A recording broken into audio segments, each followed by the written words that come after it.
Okay, imagine for a second a world where your very essence, could just be, well, copied, replicated. Hmm. Kind of stretches the mind, doesn't it? And that's exactly the territory we're diving into today. Right. We're looking closely at these really extraordinary claims from Marco De Vil. He's an artist based in Cape Town who says he's the first human clone from Africa. It's a huge claim, Yeah. and we have this exclusive report that details what Mr. DeVille is saying.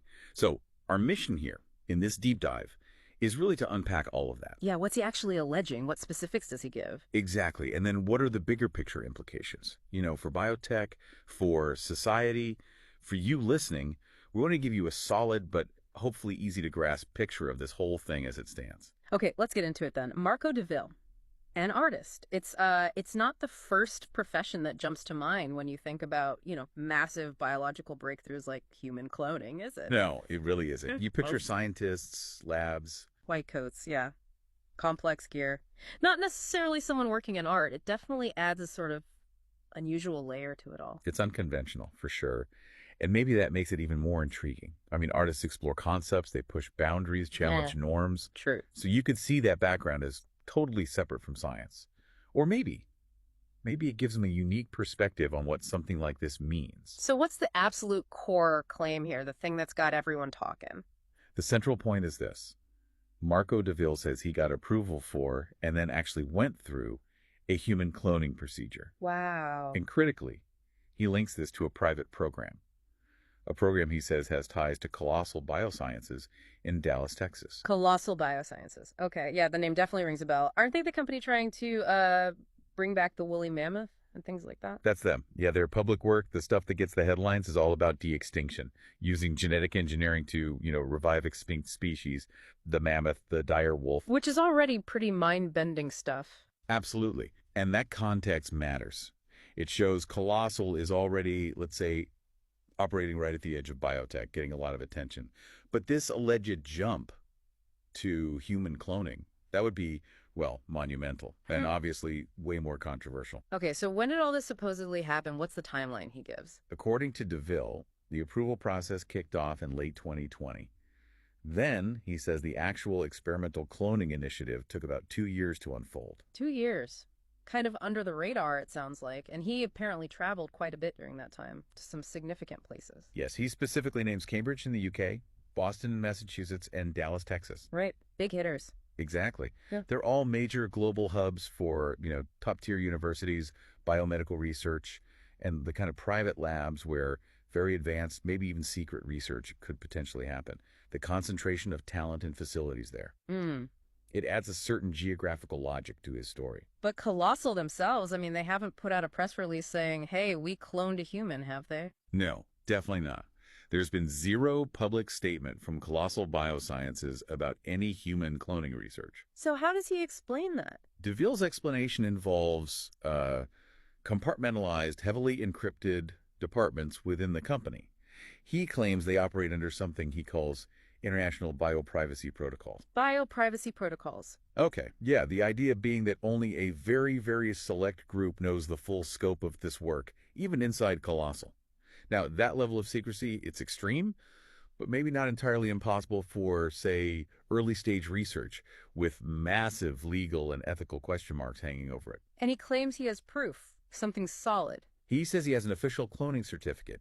And get this, it's digitally locked and stored on a biometric chain. A biometric chain, like secured with fingerprints or something. Essentially, yes. Yeah. A digital record secured by unique biological identifiers. Very hard to tamper with in theory. It suggests, a formal, secure system was supposedly in place to document it. This privacy protocol he mentioned sounds like something out of a spy novel. Can you tell us more about what he thinks that is?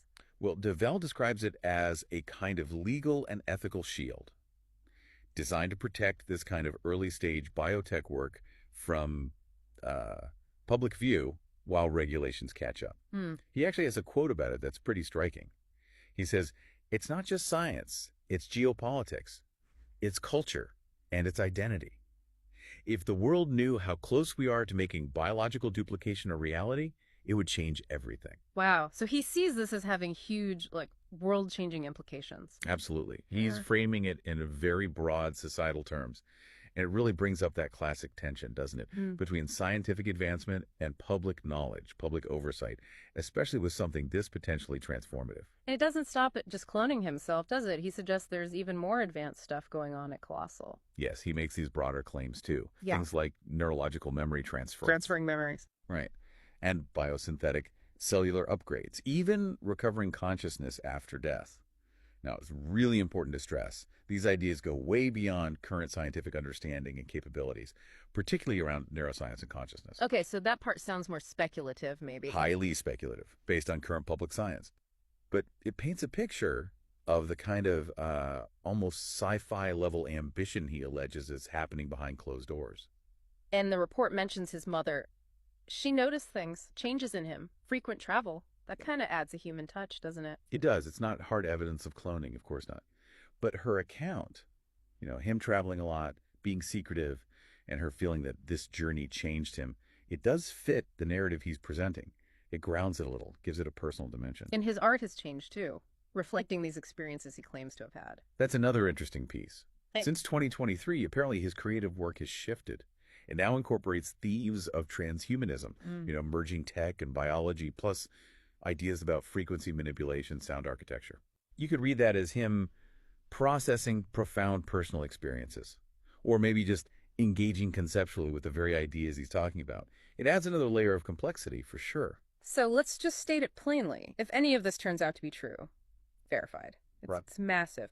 The first confirmed human clone from South Africa, maybe the whole continent. That's the scale we're talking about. Potentially. It would be a genuine landmark moment in biotechnology. And the ethical, social, philosophical ripples, they'll be enormous, especially given the claimed origin in South Africa.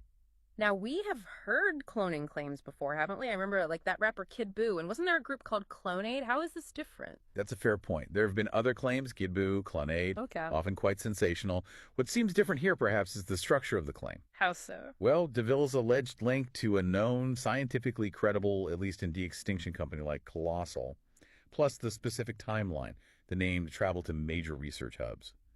It feels maybe bit more detailed, more grounded in certain logistical realities than some past claims. Yeah, the pieces kind of fit.